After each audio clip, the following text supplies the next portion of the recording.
सुरनरद्वीषशत्रुत्मकस्य विष्णोर्व्यस्ताः समस्ताः सकलगुणनिधिः सर्वदोषव्यपेतः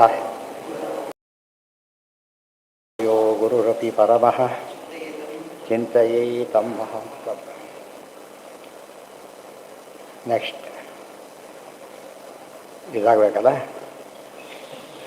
ಪೇಶೋ ಜರಾಯುರುದ್ದಿಷ್ಟಃ ಸುವರ್ಣಂ ಪೇಶ ಉಚ್ಯತೆ ಮೃದುಪಿಂಡಶ್ಚ ಪೇಶಂ ಸ್ಯಾತ್ ಕ್ವಚಿತ್ ಭದ್ರಮಪೀಷ್ಯತೆ ಇತ್ಯಭಿಧಾನಂ.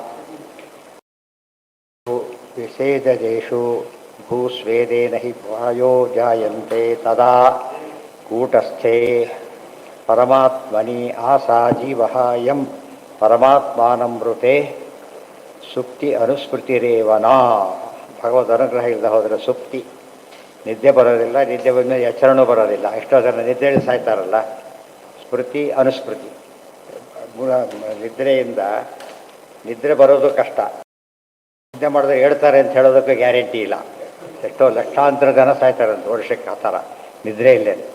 ಎಲ್ಲ ಇದೇನು ತೋರಿಸ್ತಾ ಇದೆ? ಭಗವಂತನ ಅಧೀನದಲ್ಲಿ ನಾವಿದ್ದೇವೆ, ನಾವೆಲ್ಲರೂ ಅಸ್ವತಂತ್ರರು. ದೇಹಾದೇಹಾಂತರಗತೌ ಪ್ರವಿಶೇತ್ ಪ್ರಾಣಮೇವತು ಜೀವ ಪ್ರಾಣ ಪರಮಾತ್ಮಾನಂ ಏವಂ ಸುಪ್ತಾವಪಿ ಸ್ಫುಟಂ ದೇವತಾ ಸರ್ವಾಹ.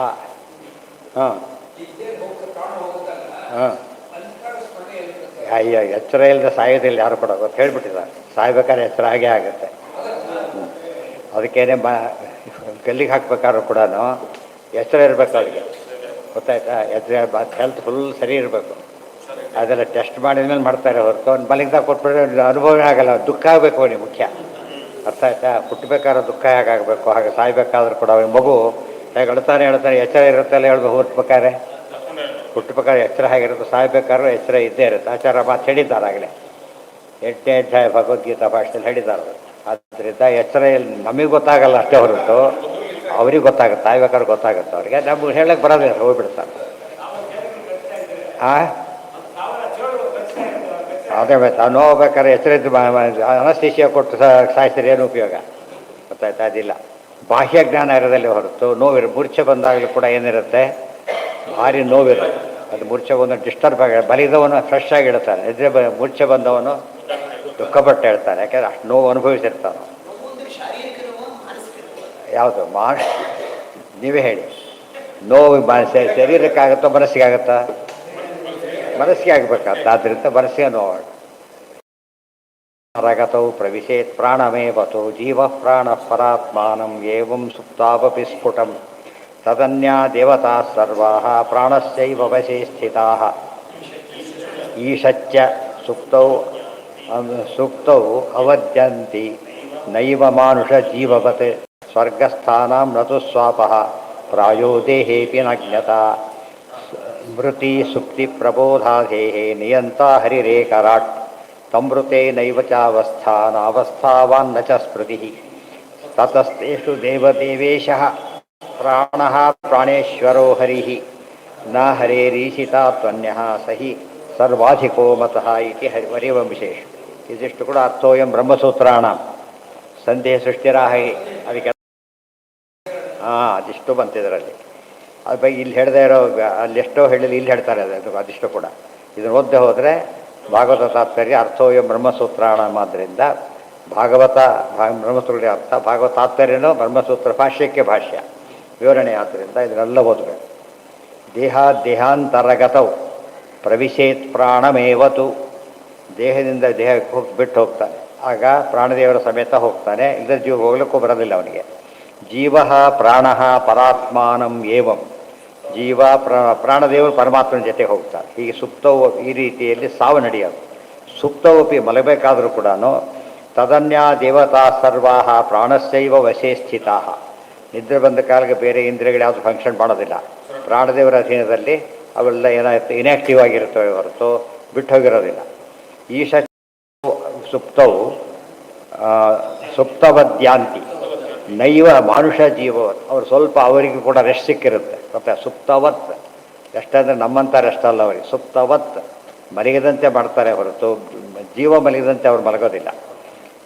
ರಜಾ ಅಂತ ಹೇಳಿದ ತಕ್ಷಣ ಮಲಗಿರಬೇಕು ಅಂತ ಅರ್ಥ ಅಲ್ಲ. ಕೆಲಸ ಮಾಡ್ಕೊಂಡಿರ್ತಾರಲ್ಲ ಹಾಗೆ. ಸ್ವರ್ಗಸ್ಥಾನಾಂ ನತು ಸ್ವಾಪಃ, ಸ್ವರ್ಗದಲ್ಲಿರ್ತಕ್ಕಂಥ ದೇವತೆಗಳಿಗೆ ನಿದ್ರೆ ಇಲ್ಲ. ಅದು ದೇವತೆಗಳಿಗೆ ಏನಂತ ಹೆಸರಿದೆ ಅದಕ್ಕೆ? ಅನಿಮಿಷರಲ್ಲ, ಅಸ್ವಪ್ನರು. ಒಂದು ಸ್ವಪ್ನ ಅಂದರೆ ಸ್ವಪ್ನ, ಕನಸು ಇಲ್ಲ, ಮಲಗಿದ್ರೆ ಕನಸು, ಮಲಗೋದಿಲ್ಲ. ಸ್ವಪ್ನ ಶಬ್ದಕ್ಕೆ ನಿದ್ರೆ ಅಂತಲೂ ಅರ್ಥ, ಕನಸು ಅಂತಲೂ ಅರ್ಥ. ಅವ್ರಿಗೆ ಎರಡೂ ಇಲ್ಲ. ಅದರಿಂದ ಅವಸ್ಥೆಗಳಲ್ಲಿ ಯಾರಾದ್ರು ಮನುಷ್ಯರಿಗೆ, ಇವರಿಗೆ ಅಯೋಗ್ಯರಿಗೆಲ್ಲ ಇದ್ದೇ ಇರುತ್ತೆ. ಆದರೆ ದೇವತೆಗಳಿಗೆ ಏನಿಲ್ಲ, ಮೂಲ ರೂಪದಲ್ಲಿ ಜೀವನಿಗೆ ಇಲ್ಲ. ಅದು ಪ್ರಳಯ ಕಾಲದಲ್ಲಿರೋದು ಬೇರೆ. ಇವರಿಗೆ ಕೂಡ ಎಚ್ಚರ ಇರೋದಿಲ್ಲ ಆ ಸಮಯದಲ್ಲಿ ಜೀವನಿಗೆ, ಅವರಿಗೆಲ್ಲ ಎಚ್ಚರ ಇದ್ದೇ ಇರುತ್ತೆ. ಇಲ್ಲದವ್ರು ಯಾರು ಮಲಗಿಬಿಟ್ರೆ ಕೆಲಸ ಮಾಡಿಸೋದ ಇಲ್ಲಿ ಅವರಿಗೆ ಬೇರೆ, ಅವರ ರೀತಿಯೇ ಬೇರೆ. ಅವ್ರ ಸ್ವಾಪ ಅವರೆಲ್ಲ ಬೇರೆ. ಚಾತುರ್ಮಾಸ್ಯ ಸ್ವಾಪ ಇರುತ್ತಲ್ಲ ಆ ಟೈಪ್ ಗೊತ್ತಾ. ಯೋಗ ನಿದ್ರೆ ಹಾಕೋ ಅವರೊಂದು ರೀತಿ ನಿದ್ರೆ. ನಮ್ಮ ನಿದ್ರೆಗೆ ಅವ್ರಿಗೂ ವ್ಯತ್ಯಾಸ ಇದೆ. ಒಟ್ಟಿನ ಮೇಲೆ ದೊಡ್ಡವ್ರು ಮಲಗೋದು ಮಕ್ಕಳು ಮಲಗೋದು ವ್ಯತ್ಯಾಸ ಇದೆ. ದೊಡ್ಡ ಏನೋ ಬಿದ್ದ ತಕ್ಷಣ ಎಚ್ಚರ ಆಗುತ್ತೆ, ಮಕ್ಕಳಿಗೆ ಹಾಗೆಲ್ಲ ಎಚ್ಚರ ಆಗೋದಿಲ್ಲ. ಅಲ್ಲೂ ವ್ಯತ್ಯಾಸ ಇದೆ ಒಂದು ನಿದ್ರೆಗಳಲ್ಲಿ. ಎಲ್ಲ ನಿದ್ರೆ ಒಂದೇ ರೀತಿ ಅಲ್ಲ. ಹಾಂ ಹಾಂ ಹಾಂ ಮಲಗಿ ಅವ್ರು ಮಲಗೋದು ಬೇರೆ, ಇಲ್ಲಿ ಮಲಗೋದು ಬೇರೆ, ದಿವಸ ಮಲಗೋದು ಬೇರೆ. ಅದು ದೀರ್ಘ ನಿದ್ರೆ ಅಂತ ಕರೀತಾರೆ. ಪಿಲ್ಸ್ ತೊಗೊಂಡು ಮಲಗೋದು, ಔಷಧಿ ತೊಗೊಂಡು ಮಲಗೋದು ಬೇರೆ, ಕುಡಿದು ಮಲಗೋದು ಬೇರೆ, ಆಯಾಸ ಮಲಗೋದು ಬೇರೆ, ನ್ಯಾಚುರಲ್ ಮಲಗೋದು ಬೇರೆ. ಮಲಗೋದ್ರಲ್ಲೇ ಬೇಕಾಷ್ಟು ವೆರೈಟಿ ಇದೆ. ವೃತ್ತಿ ಸುಪ್ತಿ ಪ್ರಬೋಧಾದೇಹೇ ನಿಯಂತ ಹರಿರೇಕರಾಟ್ ಇದೆ. ಸಂಧೆ ಸೃಷ್ಟಿರಾಹಿ. ವೃತ್ತಿ ಸುಪ್ತಿ ಪ್ರಬೋಧ. ವೃತ್ತಿ ಸಾವು, ಸುಪ್ತಿ ನಿದ್ರೆ, ಪ್ರಬೋಧ ಅತ ಪ್ರಬೋಧೋ ಅಸ್ಮಾತ್ ಸೂತ್ರನೇ ಇದೆ. ಪ್ರಬೋಧ ಇವೆಲ್ಲದಕ್ಕೂ ಕೂಡ ನಿಯಂತ ಹರಿರೇಕರಾಟ್. ನಿಯಂತ ಬಂದಿದೆ ವಿಷ್ಣುಸಹಸ್ರನಾಮದಲ್ಲಿ. ಸೇರಿಸ್ಕೋಬೇಕು. ಯಾವುದಕ್ಕೆ ನಿಯಂತ ಅಂದರೆ ಶ್ರುತಿ ಸ್ವಪ್ತಿ ಪ್ರಬೋಧಾದಿ ನಿಯಂತ ಹರಿರೇ. ಅವರಿಗೆ ಯಾರೂ ಇಲ್ಲ ಹರಿರೇಕರಾಟ್. ದೇವರಿಗೆ ಸ್ವಪ್ನಾದಿಗಳು ಯಾವ ಕಾಲಕ್ಕೂ ಇಲ್ಲ. ದೋಷ ಅದಲ್ಲ, ದೋಷ ಇಲ್ಲ, ಆದ್ದರಿಂದ ಅದು ಇಲ್ಲ. ಹೌದು, ಅದು ಹೇಳ್ತಿರೋದೇ ಅದನ್ನು. ಅದೇ ಬಂದಿರೋದು. ಸಂವೃತೆ ನೈವ ಸಾವಸ್ಥಾ ನಾವಸ್ಥಾವಾನ್ ನಚ ಸ್ಮೃತಿ. ದೇವರ ಅನುಗ್ರಹ ಇಲ್ಲದೆ ಹೋದರೆ ಯಾವ ಅವಸ್ಥೆಗಳು ಜೀವನೇ ಬರೋದಿಲ್ಲ. ನಾ ಅವಸ್ಥಾವಾನ್, ಜೀವ ಇರಲಿಕ್ಕೂ ಆಗೋದಿಲ್ಲ. ದ್ರವ್ಯಂ ಕರ್ಮಚ ಕಾಲಶ್ಚ ಸ್ವಭಾವೋ ಜೀವ ಏವ ಚ. ತತಸ್ತು ದೇವದೇವೇಶ ಪ್ರಾಣ ಪ್ರಾಣೇಶ್ವರೋ ಹರಿ. ಆದ್ದರಿಂದ ದೇವದೇವೇಶ ಅಂದರೆ ಯಾರು? ಪರಮಾತ್ಮನೇ. ಮತ್ತು ಪ್ರಾಣದೇವರು, ಅವರ ಮೇಲೆ ಪ್ರಾಣೇಶ್ವರ. ದೇವದೇವೇಶ ಪ್ರಾಣ ಪ್ರಾಣೇಶ್ವರೋ ಹರಿ. ಉಳಿದ ದೇವತೆಗಳಿಗೆಲ್ಲ ಒಡೆಯರು ಪ್ರಾಣದೇವರಾದರೆ ಅವರಿಗೆ ಒಡೆಯರು ಯಾರು? ಪರಮಾತ್ಮ. ಅದಕ್ಕೆ ವಾಯುರ್ದೇವದೇವೋ ವಿಶಿಷ್ಟ. ಎಲ್ಲಿದು? ವಾಯುರ್ಭೀಮೋ ಭೀಮನಾದೋ ಮಹಾಭಾರತದ ವಾಯುಸ್ಥಿತ ಹೇಳ್ತಾರೆ. ಮಹಾಭಾರತದ 2 ಸಲ ಬರುತ್ತೆ ಆ ಶ್ಲೋಕ. ತತಸ್ತು ದೇವದೇವೇಶ ಪ್ರಾಣ ಪ್ರಾಣೇಶ್ವರೋ ಹರಿ ನಾ ಹರೇರೀಶಿತಾತ್ವನ್ಯ. ದೇವ್ರ ಮೇಲೆ ಯಾರಿದ್ದಾರೆ ಅಂತ ಕೇಳಿದರೆ ಯಾರೂ ಇಲ್ಲ. ಅನ್ಯ ಸಹಿ ಸರ್ವಾಧಿಕೋ ಮತಃ. ಚೀಫ್ ಅಂತ ಹೇಳಿದ್ಮೇಲೆ ಇನ್ನೊಬ್ಬರ ಮೇಲಿದ್ದರೆ ಚೀಫ್ ಆಗೋದಿಲ್ಲ. ಸರ್ವಾಧಿಕೋ ಯತಃ ಇತಿ ಹರಿವಂಶೇಶು. ಹೀಗೆ ಹರಿವಂಶದಲ್ಲಿ ಸ್ಪಷ್ಟವಾಗಿ ಬಂದಿದೆ. ಆವಿರ್ಹೋತ್ರ ಉವಾಚ. ಅವರು ಮುಗಿತೀಗ ಆವಿರ್ಹೋತ್ರ ದಿನೊಬ್ಬರು ಹೇಳ್ಬೇಕಾದ್ರೆ ಅಂತ ಕವಿ ಅಂತರಿಕ್ಷ ಪ್ರಬುದ್ಧ ಪಿಪ್ಪಲಾಯನ ಚಾವಿರ್ಹೋತ್ರೋತ್ರ ದ್ರುಮಿಡ ಚಮಸಃ ಕರಭಾಜನ. ಆವಿರ್ಹೋತ್ರ ಅಂತ ಒಬ್ಬರ ಹೆಸರು. ಅವ್ರು ಯಾರವರು? ಜಯಂತಿಯರು, ವೃಷಭ ಜಯಂತಿಯರ ಮಕ್ಕಳು. ವೃಷಭ ನಾರಾಯಣ, ಜಯಂತಿ ಮಹಾಲಕ್ಷ್ಮಿ. ಏತಾನ್ ಪ್ರಶ್ನಾನ್ ಪೂರ್ವಂ ಅಪೃಚ್ಛಂ ಪಿತುರಂತಿಕೆ ನಾಬ್ರುವನ್ ಬ್ರಹ್ಮಣ ಪುತ್ರಾಃ ತತ್ರ ಕಾರಣಮುಚ್ಯತಾಂ. ಕರ್ಮಾಕರ್ಮ ವಿಕರ್ಮೇತಿ ವೇದವಾದೋ ನ ಲೌಕಿಕಃ. ವೇದಸ್ಯ ಚೇಶ್ವರಾತ್ಮತ್ವಾತ್ ತತ್ರ ಮುಹ್ಯಂತಿ ಸೂರಯಃ. ಮುಹ್ಯಂತಿ ಯಂ ಸೂರಯಃ. ಮುಹ್ಯಂತಿ ಸೂರಯಃ. ಇದಿಷ್ಟು ಕೂಡ ನಿಮಿ ಪ್ರಶ್ನೆ ಕೇಳ್ತಾನೆ ಇವರನ್ನು. ಏತಾನ್ ಪ್ರಶ್ನಾನ್ ಪೂರ್ವಂ ಅಪೃಚ್ಛಂ ಪಿತುರಂತಿಕೆ ನಾಬ್ರುವನ್ ಬ್ರಹ್ಮಣ ಪುತ್ರಾಃ ತತ್ರ ಕಾರಣಮುಚ್ಯತಾಂ. ನಾನು ಹಿಂದೆ ನಮ್ಮ ತಂದೆ ಎದುರುಗಡೆನೆ ಸನಕಾದಿಗಳನ್ನ ಕುರಿತು ಕೇಳಿದ್ದೆ. ಅವ್ರು ಉತ್ತರ ಕೊಡಲಿಲ್ಲ. ಯಾತಕ್ಕೆ ಅಂತ ನನಗೆ ಗೊತ್ತಾಗಲಿಲ್ಲ ಅಂತ ಹೇಳಿದ್ದಾರೆ. ಈ ಪ್ರಶ್ನೆಯನ್ನು ಬ್ರಹ್ಮದೇವರ ಮುಂದೆನೇ ಸನಕಾದಿಗಳಿಗೆ ನಾನು ಪ್ರಶ್ನೆ ಮಾಡಿದೆ. ಈ ಪ್ರಶ್ನೆ ಮುಂದೆ ಬಂದಲ್ಲಿ ಪ್ರಶ್ನೆ, ಇದಕ್ಕೆ ಉತ್ತರ ಕೊಡಲಿಲ್ಲ ಅವರು. ಈ ಉತ್ತರ ಕೊಡಿ, ಯಾಕೆ ಕೊಡಲಿಲ್ಲ ಆದರೂ ಹೇಳಿ. ಎರಡೆರಡು ಉತ್ತರ, 2 ಪ್ರಶ್ನೆ ಇಲ್ಲಿ. ಒಂದು ಪ್ರಶ್ನೆ ಉತ್ತರ ಏನು, ಅವ್ರು ಯಾಕೆ ಉತ್ತರ ಕೊಡಲಿಲ್ಲ, ಅವ್ರಿಗೆ ಗೊತ್ತಿಲ್ಲ ಅಂತ ಹೇಳಬೇಕಾ? ಅನೇಕ ಪ್ರಶ್ನೆಗೆ ಉತ್ತರ ಕೊಡ್ತಾ. ಕರ್ಮ ಅಕರ್ಮ ವಿಕರ್ಮೇತಿ ಎಲ್ಲಿ ಬಂದಿದೆ ಪದ ಇದು? ಕರ್ಮಾಕರ್ಮ ವಿಕರ್ಮೇತಿ ಕವಯೋಪ್ಯತ್ರ ಮೋಹಿತಾ. ಅದೇ ಪದ ಇಲ್ಲಿದೆ. ವೇದವಾದೋ ನಲೌಕಿಕಃ ವೇದಸ್ಯ ಚೇಶ್ವರಾತ್ಮತ್ವಾತ್ ತತ್ರ ಮುಹ್ಯಂತಿ ಜನ್ಸೂರಯ. ಸರಿಯಾಗಿ ಅರ್ಥ ಮಾಡಿಕೊಂಡ್ರೆ ಕರ್ಮ ಅಕರ್ಮ ವಿಕರ್ಮ. ಕರ್ಮ ಅಂದರೆ ಮಾಡಬೇಕಾದದ್ದು, ಅಕರ್ಮ ಅಂದರೆ ಏನೂ ಮಾಡದೆ ಕೂಡೋದು, ವಿಕರ್ಮ ಅಂದರೆ ನಿಷಿದ್ಧ ಕರ್ಮ ಮಾಡೋದು. ಮೂರು ಕರ್ಮಗಳಿದೆ. ಸಾಮಾನ್ಯವಾಗಿ ನಿಷಿದ್ಧ ಕರ್ಮ ಮಾಡೋದೇ ಹೆಚ್ಚು. ಕೆಲವು ಕರ್ಮಗಳು ವಿಹಿತ ಭೋಜನಾದಿಗಳು ವಿಹಿತ ಕರ್ಮಗಳೇ. ದೇವರು ಸ್ಮರಣೆಯಿಂದ ಮಾಡಿಬಿಟ್ರೆ ಏನದು ಆ ನಿಷಿದ್ಧ ಕರ್ಮನೇ. ತಿಂದು ಪಾಪ ಬರುತ್ತವೆ. ಯೋಹುಂ ತೇಸ್ತೇನ ಏವ ಸಹ. ದೇವತೆಗಳಿಗೆ ಅರ್ಪಣೆ ಮಾಡದೆ ತಾನೇ ತಿಂದ್ಬಿಟ್ರೆ ಏನಂತ ಕರೀತಾರೆ? ಊಟ ಮಾಡಿದ್ದು ಕಳ್ತನ ಇದ್ದಾಗ. ಕೆಲಸಕ್ಕೆ ಬರೆದ ಸಂಬಳ ತೊಗೊಂಡ್ರೆ ಏನರ್ಥ ಅದು? ವಾಪಸ್ ತಗೋತಾರೆ. ಸತ್ಯ ಹೇಳಿದ ತಗೊಂಡದ್ದು ಪರೀಕ್ಷೆ ಮಾಡ್ತಾರೆ. ಜಾನಂತೋಪಿ ದುರ್ಜ್ಞೇಯ ವೇದಶ್ಚ ಚ ಈಶ್ವರಾತ್ಮತ್ವ. ಈಶ್ವರಾತ್ಮ ಅಂದರೆ ಪರಮಾತ್ಮ ಸ್ವಾಮಿಕ. ವೇದಗಳೆಲ್ಲ ವಿಷ್ಣುಪರ. ವೇದಶ್ಚ ಸರ್ವೇ ರಾಮೇವ ವೇದ್ಯ. ಜಾನಂತೋಪಿ ದುರ್ಜ್ಞೇಯ ಪ್ರಶ್ನೋಯಂ ಜ್ಞಾನಿನಾಮಪಿ ಇತಿ ವೇದ ಇದುಂ ಬ್ರಹ್ಮಪುತ್ರಾ ನೋಚುರ್ನಿಮೇ ಪುರಾ ಇತಿ ತಂತ್ರಭಾಗವತೆ. ಅದಕ್ಕೆ ಏವಂ ಜಾನಂತೋಪಿ ಪೂರ್ವೇ ದುರ್ಜ್ಞೇಯ ಪ್ರಶ್ನೋಯಂ. ಅವರಿಗೂ ಉತ್ತರ ಗೊತ್ತಿತ್ತು ತನಕಾದಿಗಳಿಗೆ. ಈ ಪ್ರಶ್ನೆಗೆ ಅವರು ಉತ್ತರ ಕೊಡಲಿಲ್ಲ. ಯಾಕೆ ಅಂದರೆ ಜ್ಞಾನಿನೋಪಿ ಮುಹ್ಯಂತಿ. ಇದು ಸಾಮಾನ್ಯ ತಿಳ್ಕೊಳ್ಳೋ ಅಂಶ ಅಲ್ಲ, ಭಾಳ ವಿಶೇಷ ತಿಳ್ಕೋಬೇಕು ಅಂತ ಹೇಳ್ಬಿಟ್ಟು ಅವ್ರು ಹೇಳಿದ್ದೇನೆ. ಇತಿ ವೇದಯಿತು ಬ್ರಹ್ಮಪುತ್ರ ನೋಚುರ್ ನಿಮೇಹ್ಪುರ. ಅವರು ಉತ್ತರ ಕೊಡಲಿಲ್ಲ. ಮುಂದೆ ಬ್ರಹ್ಮದೇವರು ಕೇಳಿದ್ರೆ ಅವರು ಉತ್ತರ ಕೊಡಲಿಲ್ಲ. ಕೊನೆಗೆ ಉತ್ತರ ಕೊಟ್ಟಿದ್ದಾರು ಪರಮಾತ್ಮ. ಅಂದರೆ ತೋರಿಸ್ತಾರೋ ಕೆಲವು ಪ್ರಶ್ನೆಗಳಿಗೆ ಅವ್ರು ಸಂಬಂಧಪಟ್ಟವರೇ ಉತ್ತರ ಕೊಡಬೇಕು. ಉಳಿದವರೆಲ್ಲ ಸಾವಳು ನಾಡು ಬಿಚ್ಚ ಬೇರೆ ಅಂತ ಕರೀತಾರೆ. ಉಳಿದವ್ರು ಒಪ್ಕೊಳ್ಳೋಕೆ ಬರೋದು ಯಾರು ಒಪ್ಕೋಬೇಕಾದ್ರೆ ಅವರು ಉಳಿದೆಲ್ಲ ಫಾರ್ಮೆಂಟ್ ಅವ್ರು ನೋಡ್ಕೋತಾರೆ. ಮೇನ್ ಒಪ್ಕೋಬೇಕು ಹೋದ ಯಾರು ಎಲ್ಲ ಏರ್ಪಾಡು ಪಟ್ಟು ಅವರೇ ಬರೋದಿಲ್ಲ ಅಂತ ಹೇಳಿದ್ರು. ಹೌದು, ನಾನು ಕೇಳೇ ಇಲ್ಲ ಅಂತ ಬರೋದಿಲ್ಲ ಅಂದರೆ ಅದಕ್ಕೆ ಯಾವಾಗಲೂ ಅಪ್ರೂವಲ್ ಅದು ಬೇಕದು. ಇಲ್ಲದೆ ಹೋದರೆ ಬಂದು ಬರ್ಲಿಕ್ಕೆ ಬರೋದಿಲ್ಲ. ಆದ್ದರಿಂದ ಕೆಲವು ವಿಷಯಗಳನ್ನು ಮುಖ್ಯಸ್ಥರೇ ಹೇಳಬೇಕು ಅಂತ ತಿಳಿಸೋದಕ್ಕೋಸ್ಕರ ಹಾಗೆ ಮಾಡಿದರು. ಈಶ್ವರಾತ್ಮತ್ವ ಚರ ಈಶ್ವರ ವಿಷಯತ್ವ. ಆತ್ಮ ಅಂದರೆ ವಿಷಯ, ಈಶ್ವರ ವಿಷಯ. ಪ್ರತಿಯೊಂದು ವೇದವಾಕ್ಯಗಳು ಕೂಡ ಭಗವಂತನನ್ನೇ ಮೊದಲು ಹೇಳೋದು. ಭಗವಂತನನ್ನೂ ಹೇಳುತ್ತೆ ಅಂತ ಹೇಳಬಾರ್ದು, ಭಗವಂತನನ್ನೇ ಫಸ್ಟ್ ಹೇಳೋದು. ಆಮೇಲೆ ಉಳಿದನೇ ಯಥಾಚಿತ ಹೇಳ್ತಾ ಬರೋದು. ನಾಚರೇದ್ಯಸ್ತು ವೇದೋಕ್ತಂ ಸ್ವಯಮಗ್ನೋ ಅಜಿತೇಂದ್ರಿಯ ವಿಕರ್ಮಣ ಹಿ ಅಧರ್ಮೇಣ ಮೃತ್ಯೋರ್ಮೃತ್ಯುಮುಪೈತಿ ಸ. ಎರಡು ಸುಭಾಷಿತಗಳು. ನ ಆಚರೇದ್ ಯಸ್ತು ವೇದೋಕ್ತಂ ಸ್ವಯಂ ಅಜ್ಞ ಅಜಿತೇಂದ್ರಿಯ ವಿಕರ್ಮಣ ಹಿ ಅಧರ್ಮೇಣ ಮೃತ್ಯೋರ್ಮೃತ್ಯುಂ ಉಪೈತಿ ಸಹ ಇತಿ. ನ ಆಚರೇದ್ಯಸ್ತು ವೇದೋಕ್ತಂ. ವೇದೋಕ್ತವಾದ ಕರ್ಮವನ್ನು ಯಾರು ಆಚರಣೆ ಮಾಡೋದಿಲ್ಲ. ಅದೇನು ಇವತ್ತೆಲ್ಲ ಎಷ್ಟು ಜನ ಮಾಡ್ತಾರೆ ಯೋಚನೆ ಮಾಡಿ. ಅದು ಎಷ್ಟು ಜನ ತಪ್ಪು ಮಾಡ್ತಿದ್ದಾರೆ ಗೊತ್ತಾಗುತ್ತೆ. ನಾಚರೇದ್ಯಸ್ತು ವೇದೋಕ್ತಂ. ವೇದೋಕ್ತಂ ಅಂದರೂ ಒಂದೇ ವೇದೋಕ್ತವಾದ ಧರ್ಮ. ವೇದ ಪ್ರಣೀಹಿತೋ ಧರ್ಮ. ವೇದೋಕ್ತವಾದ ಧರ್ಮವನ್ನು ಯಾರು ಆಚರಣೆ ಮಾಡೋದಿಲ್ಲ. ಅವನಿಗೆ ಗೊತ್ತಿಲ್ಲ ಅಂದರೆ ಸ್ವಯಂ ಅಜ್ಞ. ಗೊತ್ತಿಲ್ಲದೆ ಆಚರಣೆ ಬಿಟ್ಟರು ಕೂಡ ತಪ್ಪೇ. ಇವತ್ತು ಎಲ್ಲ ಹೋಗ್ತಾರೆ, ಸ್ಟೀಪ್ ಲೆಫ್ಟ್ ಎಲ್ಲ ಹೊರಟು ಬಿಡ್ತಾರೆ, ಹಿಡಿತಾರೆ. ಅವನು ನನಗೆ ಗೊತ್ತಿದ್ದಿಲ್ಲ ಅಂದರೆ ಇನ್ನೊಂದು ಕೇಸ್ ಹಾಕ್ತಾರೆ. ಯಾಕೆ? ಅವ್ರಿಗೆ ರೂಲ್ಸ್ ಗೊತ್ತಿಲ್ಲ, ಡ್ರೈವ್ ಮಾಡಬಾರ್ದು. ಗೊತ್ತಾಯ್ತಾ? ಆದ್ದರಿಂದ ಅಪರಾಧ. ಸ್ವಯಂ ಅಜ್ಞ ಅಜಿತೇಂದ್ರಿಯ. ತಿಳುವಳಿಕೆ ಇಲ್ಲ, ಜಿತೇಂದ್ರಿಯತ್ವ ಇಲ್ಲ. ಸೊ ನ್ಯಾಚುರಲಿ ತಪ್ಪು ಮಾಡ್ತಾರೆ. ವಿಕರ್ಮಣ. ಸುಮ್ಮನೆ ಕೊಡೋದಿಲ್ಲ, ಮಾಡಬಾರ್ದಾರೆ ಮಾಡ್ತಾನೆ. ಮತ್ತೆ ಮಾಡಬೇಕಾದನ್ನು ಬಿಟ್ಟ, ಮಾಡಿಕೊಡೋದನ್ನು ಮಾಡಿದ. ಆದರೆ ಏನಾಗುತ್ತೆ? ತೇನ ಅಧರ್ಬೇಡ. ಆ ಪಾಪದಿಂದಾಗಿ ಮೃತ್ಯುಮುಪೈತಿ ಸಹ. ಬರೀ ಸಾವಲ್ಲ, ಸಾವಿಗಿಂತ ದೊಡ್ಡ ಸಾವು ನರಕ. ಇನ್ನೂ ಅದೇ ಕಂಟಿನ್ಯೂ ಮಾಡಿದ್ರೆ ತಮಸ್ಸು. ಮೃತ್ಯುವಿಗಿಂತ ಮೃತ್ಯು, ಸಾವಿನಲ್ಲಿ ಸಾವು. ಕಗ್ಗೊಲೆ ಅಂತ ಕರೆಯೋದಿಲ್ಲ. ಕೊಲೆ ಭಾಳ ಎಂಟರ್ಟೈನಿಂಗ್ ಇರುತ್ತಾ? ಕೊಲೆನೇ ಕೆಟ್ಟದು. ಅದರಲ್ಲಿ ಕಗ್ಗೊಲೆ ಅಂತ ಯಾಕೆ ಕರೀತಾರೆ? ಹಾಗೆ ಮೃತ್ಯೋರ್ಮೃತ್ಯು, ಸಾವಿನಲ್ಲಿ ಸಾವು. ಸಿದ್ಧಿಂ ಅಜ್ಞ ಆಚರನ್ನ ಸನ್ ಆಚರನ್ನಪಿ. ಒಂದೀಗ ತಿಳಿದೇ ಆಚರಣೆ ಮಾಡಿದ ಒಂದು. ಅಜ್ಞ ಸನ್ನಾಚರನ್ನಪಿ. ಅಜ್ಞನಾಗಿ ಆಚರಣೆ ಮಾಡದೆ ಹೋದರೂ ಕೂಡ ಅದು ಅಪರಾಧನೇ. ಗೊತ್ತಾಯ್ತಾ? ಗೊತ್ತಿಲ್ಲ ಅಂಬೋದು ಎಕ್ಸ್ಕ್ಯೂಸ್ ಅಲ್ಲ. ಒಂದಿದೆ, ಇಗ್ನೋರೆನ್ಸ್ ಇಸ್ ನೋ ಎಕ್ಸ್ಕ್ಯೂಸ್ ಅಂತ. Ignorance is no excuse. ಅಜ್ಞ ಸನ್ ಆಚರನ್ನಪಿ ವಿಕರ್ಮಣ ಮೃತ್ಯೋರ್ಮೃತ್ಯುಮುಪೈತಿ. ವಿಕರ್ಮ ವಿರುದ್ಧ ಕರ್ಮ, ನಿಷಿದ್ಧ ಕರ್ಮ.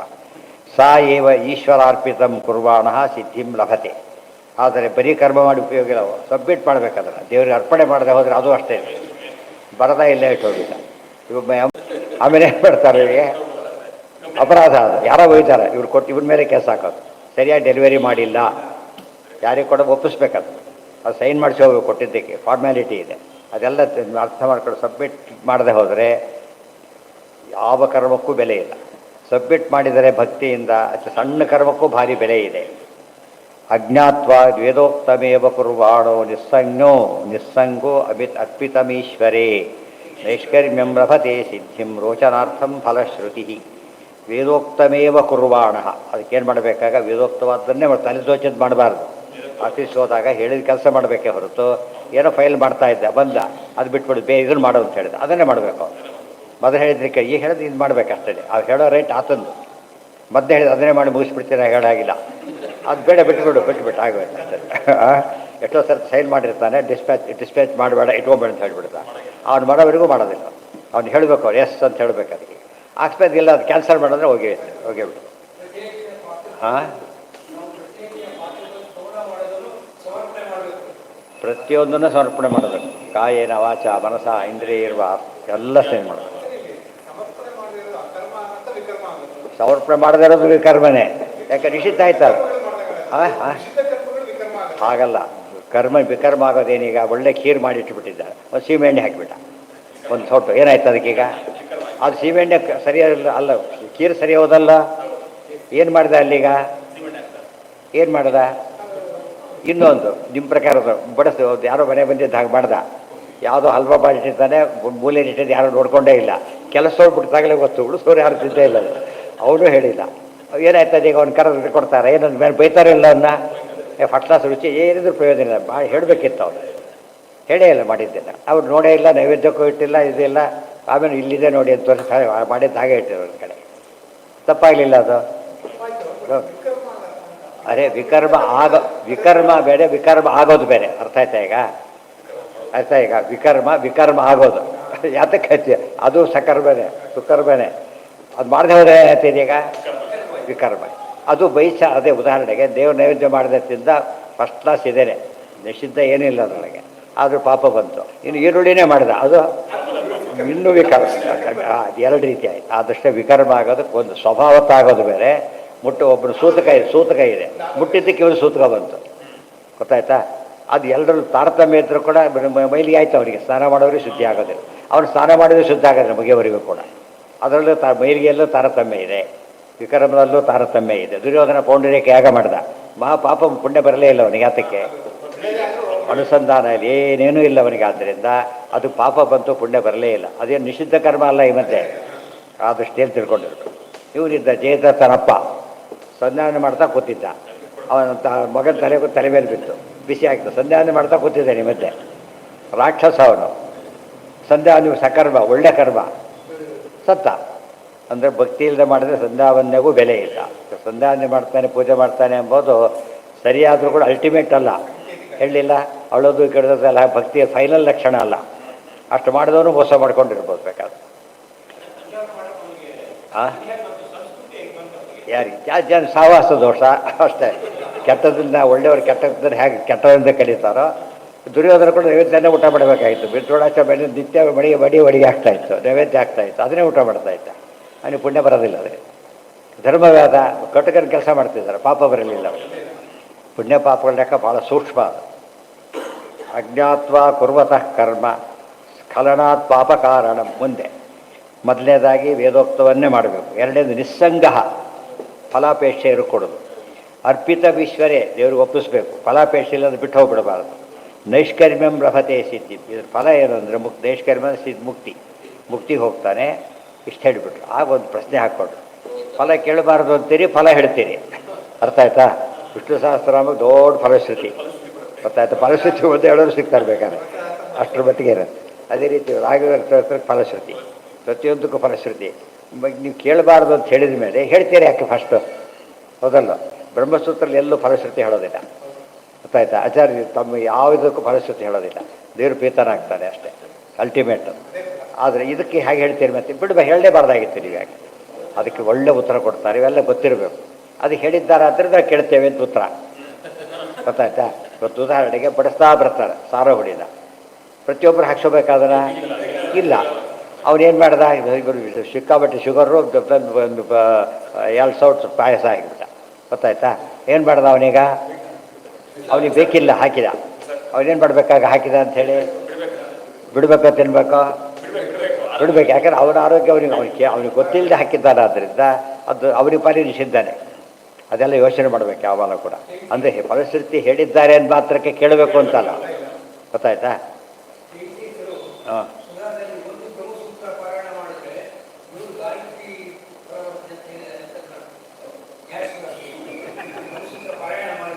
ಒಂದು ಸೂತ್ರ ಪಾರಾಯಣ ಮಾಡಿದ್ರಲ್ಲ, ಒಂದು ಸೂತ್ರದ ಒಂದು ಅಕ್ಷರ ಪಾರಾಯಣ ಮಾಡಿದ್ರು ಕೂಡ ಅರ್ಥ ಆಯ್ತಾ. ಯಾವುದೇ ಸೂತ್ರ ಗಾಯತ್ರಿ ಶತಜಂ ಫಲ ವರಹ ಪುರಾಣದ ಮಾತದು ಗೊತ್ತಾ. ಗಾಯತ್ರಿ ಏಕಾಕ್ಷರ ಸೂತ್ರವನ್ನು ಓದಿದರೆ ಗಾಯತ್ರಿ 100 ಅಂದರೆ ಆ ರೀತಿ ಮಾಡಿ ಸೂತ್ರ ಹೇಳಿ ಗಾಯತ್ರಿ ಜಪ ಬಿಡಬಾರ್ದು. ಗಾಯತ್ರಿ ಮಾಡಿದವರಿಗೆ ಅರ್ಥ ಆಯ್ತು. ಗಾಯತ್ರಿ ಮಾಡಿದವರಿಗೆ ಹೊರತು ಹೇಳಿದ್ದಲ್ಲ. ಎಷ್ಟಾಷ್ಟು ಉಪವಾಸ ಮಾಡಿದ್ರೆ 20 ಕೋಟಿ ಏಕಾದಶಿ ಉಪವಾಸ ಪುಣ್ಯ ಮಾಡುತ್ತೆ ಅಂದರೆ ಏಕಾದಶಿ ಉಪವಾಸ ಮಾಡೋರಿಗೆ ಬಿಟ್ಟು ಮಾಡೋರಿಗೆಲ್ಲ ಇವತ್ತು ಬೋನಸ್ ಕೊಡ್ತಾರೆ. ಸಂಬಳ ಬೋನಸ್ ಏನು ಕೊಡ್ತಾರೆ ಅವರಿಗೆ. ರೆಗ್ಯುಲರ್ ಇದ್ದವ್ರಿಗೆ ಸಂಬಳ ಬೋನಸ್ ಹೊರತು ಇದೆಲ್ಲ ಸೇರೋದಿಲ್ಲ. ಸಂಬಳ ಬಂದಾಗಿರ್ಬೇಕು ಅದೆಲ್ಲ ನಮ್ಮ ಜನ ಸ್ವಲ್ಪ ಬೇಗ ಅಡ್ಡದಾರಿ ಯೋಚನೆ ಮಾಡ್ತಾರೆ.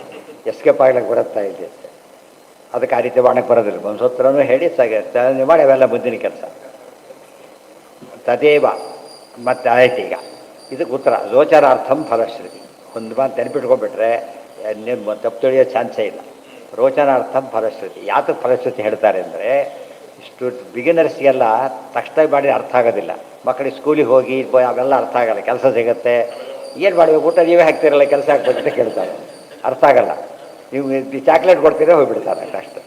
ಅವ್ನು ಮುಖ್ಯ ಊಟ ಅಲ್ಲ ಸ್ಕೂಲ್ಗೆ ಹೋಗಿ ಚಾಕ್ಲೇಟು ಆಮೇಲೆ ಗೊತ್ತಾಗುತ್ತೆ. ಚಾಕ್ಲೇಟ್ಗೋಸ್ಕರ ಹೋದ ಮುಂದೆ ಗೊತ್ತಾಯಿತು ಚಾಕ್ಲೇಟ್ ಅಲ್ಲ ಯೂಸ್ಲೆಸ್ ಇದು ಅಂತಂತೆ. ಆದ್ದರಿಂದ ಫಲ ಎಲ್ಲ ಬಿಗಿನರ್ಸ್ಗೆ ಅವ್ರು ಏನು ಮಾಡಿದ್ರು ಎಲ್ಲೆಲ್ಲೋ ಫಲ ಸಿಗುತ್ತೆ ಅಂತ ಗೊತ್ತಾಗಿರುತ್ತೆ. ಇಲ್ಲಿ ಫಲ ಹಿಡದೆ ಹೋಗಿಬಿಟ್ರೆ ಫಲ ಸಿಗಲಿಕ್ಕಿಲ್ಲ ಅದೇ ಸಿಗಲಿಗೆ ಹೋಗ್ತೀವಿ ಅಂತ ಹೋಗಿಬಿಡ್ತಾರೆ. ಅದರಿಂದ ಏನು ಹೇಳಬೇಕು ಅಲ್ಲಿಗೆ ಫಲ ಹೇಳಬೇಕಲ್ಲ. ಫಲಾರ ಹೋಟ್ಲಲ್ಲಿ ಮಾಡ್ಕೊಬನ್ನಿ ಊಟಕ್ಕೆ ಮಾಡಕ್ಕೆ ಬನ್ನಿ ಅಂತ ಹೇಗಿರ್ತದೆ ಗೊತ್ತಾಯ್ತು. ಯಾಕೆ ಅರ್ಹತೆ ಕಳ್ಕೊಂಡ್ಬಿಡ್ತಾರೋ. ಆದ್ದರಿಂದ ಇಲ್ಲಿ ಸಿಗುತ್ತೆ ಅಂತ ಹೇಳಬೇಕಾದ್ರೆ ಫಸ್ಟ್ ಅವಾಗ ಏನು ಮಾಡ್ತಾನೆ ಭಾಳಕ್ಕೆ ಫಲ ಸಿಕ್ಬಿಡುತ್ತೆ. ಯೋಚನೆ ಮಾಡೋಕ್ಕೆ ಶುರು ಮಾಡ್ತಾನೆ. ಆಮೇಲೆ ಈ ಕೇಳಿದ ಫಲ ಎಲ್ಲ ಕೊಡುತ್ತಲ್ಲ ಇನ್ನೆಷ್ಟು ಕೊಡ್ಬೋದು ಫಲ ಅಂತ ಯೋಚನೆ ಮಾಡ್ತಾನೆ. ಅವಾಗ ಗೊತ್ತಾಗುತ್ತೆ ಮೋಕ್ಷ. ಇವೆಲ್ಲ ಬೇಡ ಅದನ್ನೇ ಕೊಟ್ಬಿಟ್ರಿ ಅಲ್ಲಿಗೆ ಹೋಗ್ಬೇಕು ಅವನು. ಸೊ ಅವನು ಜಸ್ಟ್ ಏನು ಮಾಡಬೇಕು ಅವ್ನು ಬಿಗಿನರ್ಸ್ಗೆ ರೋಚನಾರ್ಥ. ಅದಕ್ಕೆಲ್ಲ ವೇದವ್ಯಾಸರು ದೃಷ್ಟಾಂತ ಕೊಡ್ತಾರೆ ಬೇಡಬೇಕಾದ್ರೆ. ಅವನಿಗೆ ಔಷಧಿ ತೊಗೊಳಕ್ಕೆ ಮಗು ಹಠ ಮಾಡ್ತೀವಿ ತೊಗೊಳೋದಿಲ್ಲ. ಸೊ ಬೆಲ್ಲ ಕೊಡ್ತೀವಿ ಅಂತ ತೊಗೊಂಡ್ಬಿಡ್ತಾರೆ. ಆದರೆ ಔಷಧಿ ತೊಗೊಂಡ್ರಿ ಅಂತ ಹೇಳ್ತಾನೆ. ಸೊಟ್ಟು ಮುಖ ಮಾಡ್ಕೊಂಡು ತೊಗೋತಾರೆ. ಬೆಲ್ಲ ಕೊಟ್ಟಾಗ ಖುಷಿಯಾಗಿಬಿಡ್ತಾರೆ. ವಾಸಿಯಾಗಿದ್ದು ಬೆಲ್ಲಕ್ಕೆಲ್ಲ ಮತ್ತೆ ದೊಡ್ಡವ್ರಿಗೆ ಬೆಲ್ಲ ಕೊಡ್ತೀವಿ ಅಂತ ಹೇಳ್ತಾರ. ದೊಡ್ಡವ್ರು ಚಾಯ್ ಹೇಳೋದಿಲ್ಲ. ಯಾಕೆ ಅವ್ರಿಗೆ ಗೊತ್ತಿದೆ. ಈಗ ಏನು ಗೊತ್ತಿದೆ ಔಷಧಿ ವ್ಯಾಲ್ಯೂ ಗೊತ್ತಿದೆ. ಆದ್ದರಿಂದ ಬಿಗಿನರ್ಸ್ ಕೇಳಿದ್ದನ್ನು ನಾವು ದೊಡ್ಡವ್ರಿಗೆ ಅಂತ ತಿಳ್ಕೊಳ್ಳೋರು ತಪ್ಪಾಗುತ್ತೆ. ತಿಳ್ಕೊಂಡು ನಾವು ಬಿಗಿನರ್ಸ್ ಆಗ್ತೇವೆ ಅಷ್ಟೇ. ತುಂಬ ಜನ ಹಾಗೆ ಮಾಡ್ತಿರೋದು. ಫಲ ಕೇಳೋ ಅಭ್ಯಾಸ ಯಾವ ಸ್ಟೇಜಲ್ಲೂ ಬಿಡೋದಿಲ್ಲ. ಅಂದರೆ ಅಂದರೆ ಚಿಕ್ಕವರು ಚಾಕ್ಲೇಟ್ ಕೇಳ್ತಾರೆ ಸಾಕವ್ರು. ಇವ್ರು ಹಾಗಲ್ಲ ಏನೇನೋ ಕೇಳ್ತಾರೆ ಕಡೆಗೆ. ಅದು ಮಹಾಪರಾಧ. ಚಿಕ್ಕವರು ಭಾರಿ ದೊಡ್ಡ ಕೇಳೋದಿಲ್ಲ. ಅವರು ಕೇಳೋದೆಲ್ಲ ತಿನ್ನೋದಕ್ಕಿಂತ ಅಷ್ಟು ಜಾಸ್ತಿ ಕೇಳೋದಿಲ್ಲ. ಅದು ದೊಡ್ಡವರು ಕೇಳೋ ಫಲ ಭಾರಿ ಕೆಟ್ಟದಾಗಿರುತ್ತೆ. ಆದ್ದರಿಂದ ಚಿಕ್ಕವರು ಅದ್ರ ತಿನ್ನೋದೇ ನಮಗೆ ನೋಡಿದ್ಯಾ ಮಗು ತಿಳುವಳಿಕೆ ಎಲ್ಲ ತಿನ್ನುತ್ತೆ ಅಂತ ಹೇಳ್ತಾರೆ. ನೀನು ಭಾಳ ತಿಳುವಳಿಕೆ ಆಗಿದ್ದರೆ ಅದಕ್ಕಿಂತ ಜಾಸ್ತಿ ತಿಂತೀಯಲ್ಲ ತಪ್ಪದು. ಅದು ಅರ್ಥ ಮಾಡಿಕೊಂಡ್ರೆ ಈ ಫಲ ತಿಳ್ಕೊಂಡ್ರೆ ರೋಚನಾರ್ಥಂ ಫಲಶ್ರುತಿ ವೆರಿ ಇಂಪಾರ್ಟೆಂಟ್. ಮೋಟಿವೇಶನ್ ಅದೇ ಅರ್ಥ. ಅದಕ್ಕೆ ಇನ್ಸೆಂಟಿವ್ ಅಂತೀವಲ್ಲ ಹಾಗೆ.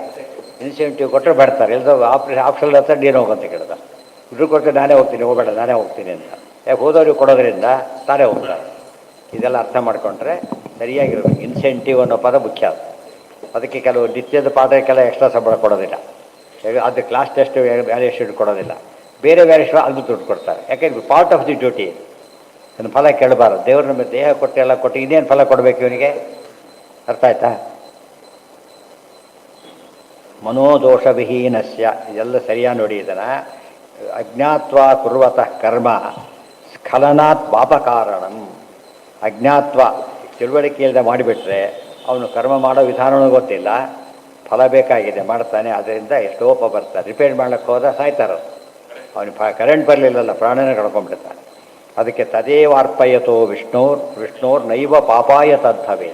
ಆದರೆ ಅದೇ ಸತ್ಕರ್ಮವನ್ನು ಮಾಡಿಬಿಟ್ಟು ಕೃಷ್ಣಾರ್ಪಣ ದೇವರು ಒಪ್ಪಿಸಿಬಿಟ್ರೆ ಎರಡಾಯಿತು. ಒಂದು ಪಾಪ ಫಲ ತಪ್ಪಿ ಹೋಯಿತು, ಒಳ್ಳೆ ಫಲ ಗ್ಯಾರಂಟಿ ಆಯಿತು. ಎರಡೆರಡು ಅಡ್ವಾಂಟೇಜ್ ಇದೆ ಅವನಿಗೆ.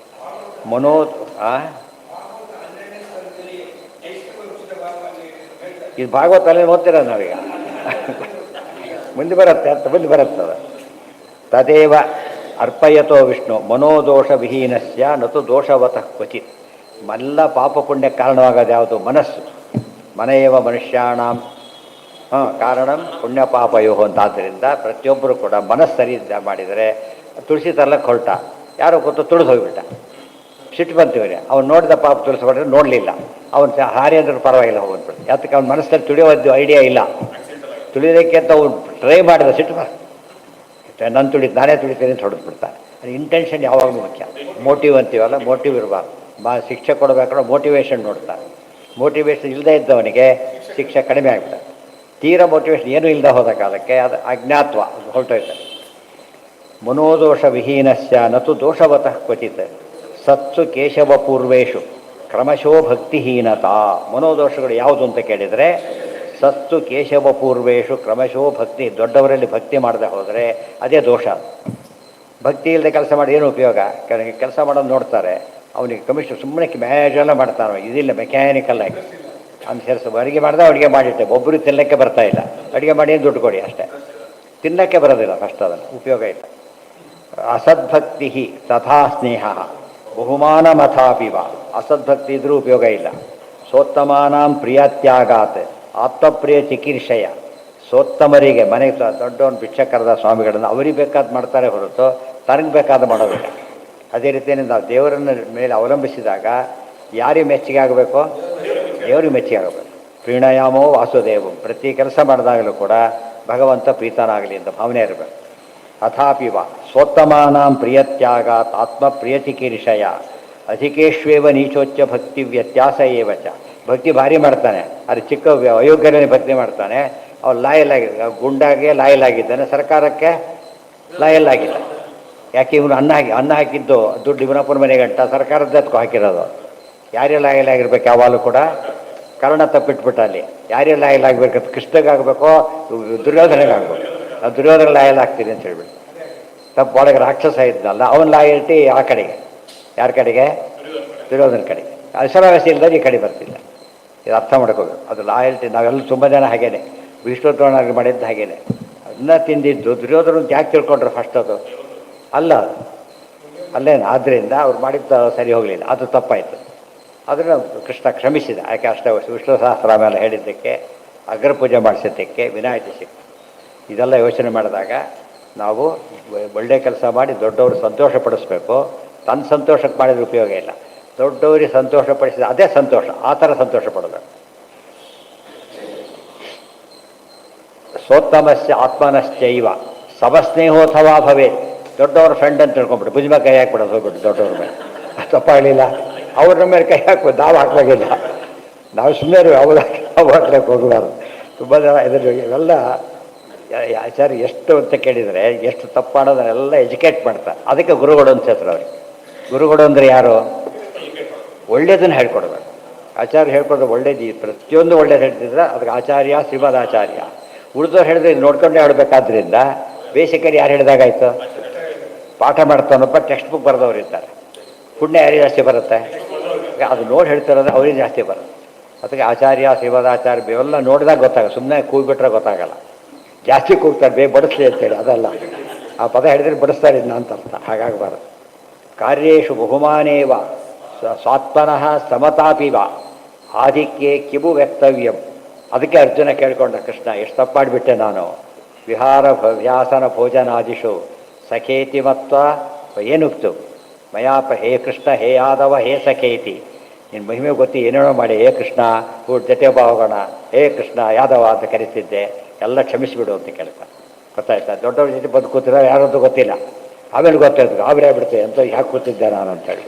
ಎಷ್ಟೊಂದ್ರೆ ಹೇಗಾಗುತ್ತೆ? ದೊಡ್ಡದ ಪಾಪ ಈಗ ಪೇಲ್ ನಮ್ಮ ಸಾಮಾನು ಹೋಗ್ತಾರೆ ಅಂತ ತಿಳ್ಕೊಬೋಣ. ಯಾರೋ ಸ್ಪೋಕರ್ ಪಕ್ಕದಲ್ಲಿ ಕೂತ್ಬಿಟ್ಟಿರ್ತಾನೆ, ಅವ್ನಿಗೇನು ಗೊತ್ತಾಗುತ್ತೆ ಬರೀ. ಆಮೇಲೆ ನಿಜವಾಗ್ಲೂ ಗೊತ್ತಾದ್ರೆ ದುಃಖ ಪಡ್ತಾರೆ. ಜ್ಞಾನ ಇಲ್ಲದೆ ಇನ್ನೂ ದುಃಖ ಆಗೋದಿಲ್ಲ ಅವನಿಗೆ. ಪಾಪ ಬೇರೆ, ದುಃಖ ಬೇರೆ.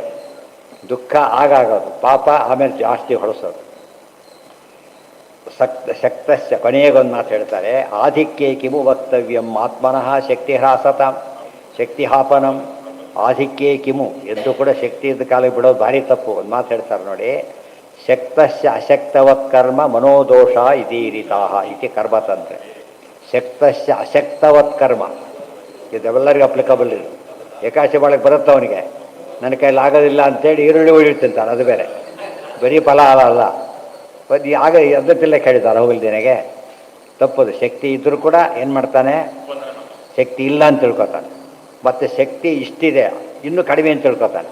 ತಪ್ಪದು. ನಮಗೆ ಯಥಾಶಕ್ತಿ ಅಂತಷ್ಟು ನಮ್ಮ ಅರ್ಥ ಏನು ಅಂದರೆ ಕಡಿಮೆ ಅಂತ, ಅತಿ ಕಡಿಮೆ. ಯಥಾಶಕ್ತಿ ಹಾಕೊಂಡು ಒಂದು ರೂಪಾಯಿ ಹಾಕೋದು, ಲೋಯೆಸ್ಟ್ ಹುಡುಕ್ತಾನೆ ಫಸ್ಟ್ ಯಥಾಶಕ್ತಿ. ಅದಕ್ಕೆ ಕಡೆ ಸಿಗದೆ ಹೋದಾಗ ಬೈಕೊಂಡು ಹಾಕ್ತಾನೆ. ಇದಲ್ಲ, ಯಥಾಶಕ್ತಿ ಸರಿಯಾದ ಅರ್ಥ ಫುಲ್ ಕೆಪಾಸಿಟಿ, ಫುಲ್ ಕೆಪಾಸಿಟಿ ಅಂತ ಅರ್ಥ ಅದು ಊಟಕ್ಕೆ ಕೂತ ಮಾತ್ರ ಗೊತ್ತಾಗೋದು. ಯಥಾಶಕ್ತಿ ಭೋಜನ ಅಂದರೆ ಫುಲ್.